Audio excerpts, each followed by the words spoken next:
If you're watching this and thinking, I don't have experience, how can I even start? Yes, I get it. And having no experience does not mean you don't have potential, you don't have a chance, and you don't have a skill. I know for sure you are watching this because I know that you can do a lot of things. It's just that you don't know how to do it and you don't even know how to start doing it. That's why I am here. Hi, I'm Shara Obligar. I've been doing freelance social media management since May 2023 and I started without experience as well. I started using cell phone, a borrowed laptop, and no courses, did not avail any training, and become a better social media manager. And I am here to explain with you how you can do that as well, even though you don't have experience. Because let's be honest, in social media, having experience only means, do you understand what content is? Do you communicate clearly?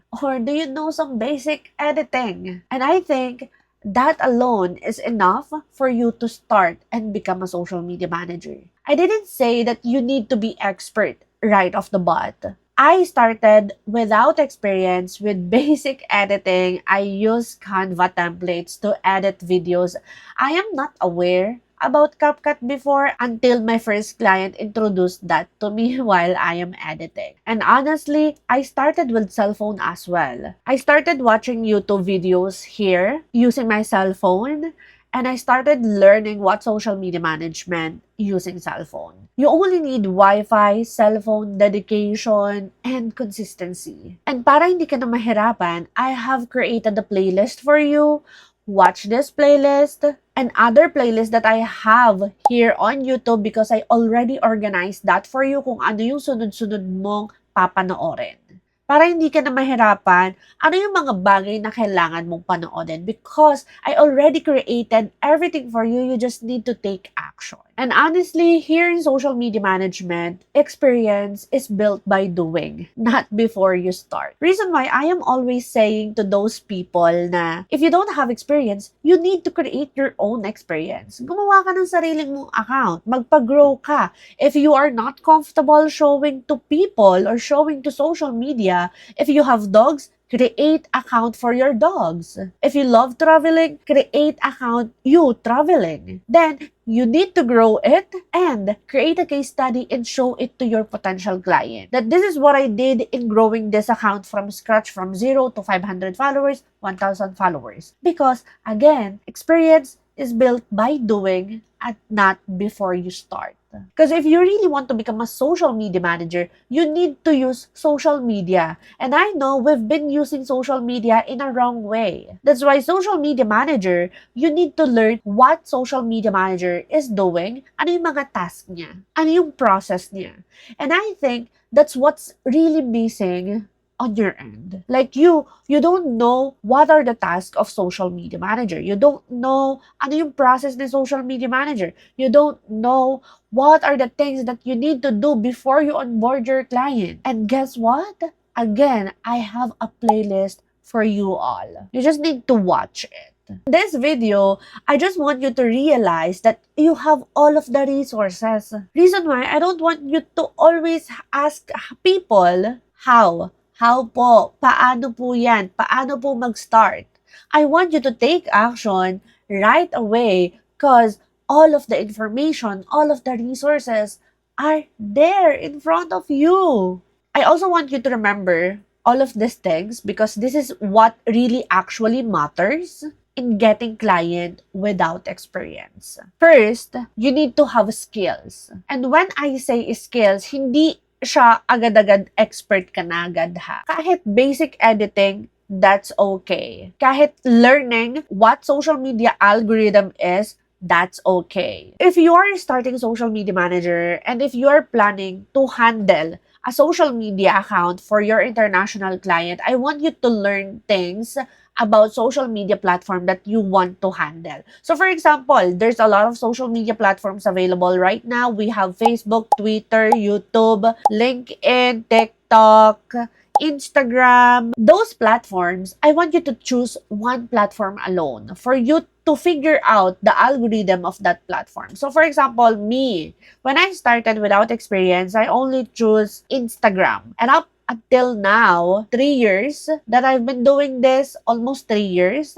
I'm still on Instagram. I'm still offering Instagram and not other platform. I want you to be expert on that platform even though you have a basic skill or basic knowledge about that platform right now. So, in figure things out, I want you to learn how Instagram works, what are the content that you need to post to grow more audience, what are the contents that you need to post to grow more followers, to increase more views. And I also want you to learn the different content formats that are available on Instagram. Learn the features, learn the algorithm, how it works, and what to do when something goes wrong. Those are the things that you need to know as long as you are willing to learn. And I know for sure that you are, because you are here on my YouTube getting to know things about social media management. That's why on skill, on the first thing that actually matters for you to get started as social media manager is have that skill.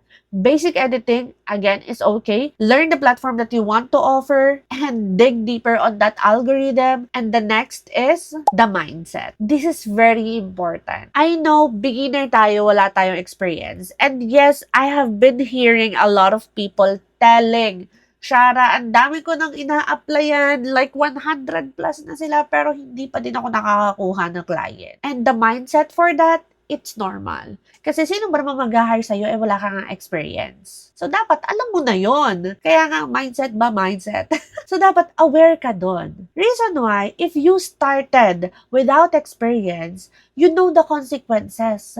You know what to expect na mahihirapan ka talaga makakuha ng client. Kasi, before you start, alam mo naman wala kang experience eh. So, ikaw, ilagay mo yung sarili mo as a business owner. Do you think you will hire people without experience? Di ba hindi? That's why I want you to still show up until you land that first client who is really willing to hire you without experience. Yes, meron pa din pong client na ganan. As long as you're honest, willing to learn, and you know what you really do, i-hire at i-hire ka ng mga client na yan. Bakit? Because they saw a value, they saw the right mindset sa'yo. And actually, that's what happened to me. I don't have experience. I only grow my business account. And when I say experience, hindi siya experience with other clients. Experience siya on how I grow my own business account. And I tell that honestly to my client that I don't have experience with other people. I only have experience growing my own account.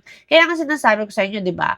Grow your own account and be honest, be transparent, and learn basic editing plus know the algorithm. So, nung ginrow ko yung business account ko, I know how things work on Instagram. Alam ko kung ano yung mga content na ipopost, alam ko how it works, alam ko kung ano yung gusto ng audience, alam ko kung paano sila mapapastop the scroll. Because I've been doing it for years. I started my business 2019 and then I became a social media manager 2023. So, 4 years kong pinag-grow yung business account ko from organic, and doon ko talaga natutunan how to create content, also how it works, ano yung mga gusto ng audience. And actually, in social media and creating content, psychology is very important. You need to position yourself with your target audience. And inside the mindset, kailangan mo kasi din mag-take ng feedback. So if people are correcting you, just thank them because they are leading you to the right path. So take negative, positive feedback because that will help you grow as a person and not just a social media manager. And again, after a rejection, always show up. That's also included in the mindset part that really actually matter for you to get started as a social media manager. So in the mindset, show up, take feedback, and not quitting after rejection. Please remember that. And the third that actually matters, consistency. Sabi nga nila, consistency beats talented people. So, if consistent ka, hindi ako talented, hindi ako marunong kumanta, hindi ako marunong sumayaw, but I am consistent in showing up. Reason why I want to share with you guys that I have received this So, I just monetized my YouTube last December. Pero matagal na pala siyang monetize. Hindi ko lang siya naaasikaso. And itong January, naka-receive na ako para maayos ko or ma-verify ko yung payment method ko. So, yeah. Sabi nga nila, again, consistency beats talented people. So, if you are consistent, even though you are not talented, you will definitely achieve what you want to achieve. And let me share to you guys some story since I started. All of the things that I am achieving right now is really from hard work. And it is the best thing that really happens to my life. Hindi ako pinanganak na mayaman. We don't have gold spoon. And I am so happy where I am today with my family because of consistency. And this is also one thing that I want you to remember, na walang tutulong sa'yo kung hindi sarili mo. I don't want you to ask people how, because those people are not going to answer you how. I want you to take action and help yourself to achieve things that you really want to achieve by doing it consistently. Because the people who succeed are not the most talented. They are the ones who stayed. Kaya if you will doing this consistently at patuloy ka kahit may rejection ka, I am clapping for you if you are succeeding and achieving this that you want to achieve. And again, I am always here for you if you have any question about social media management. And I want you to watch this playlist and start from there.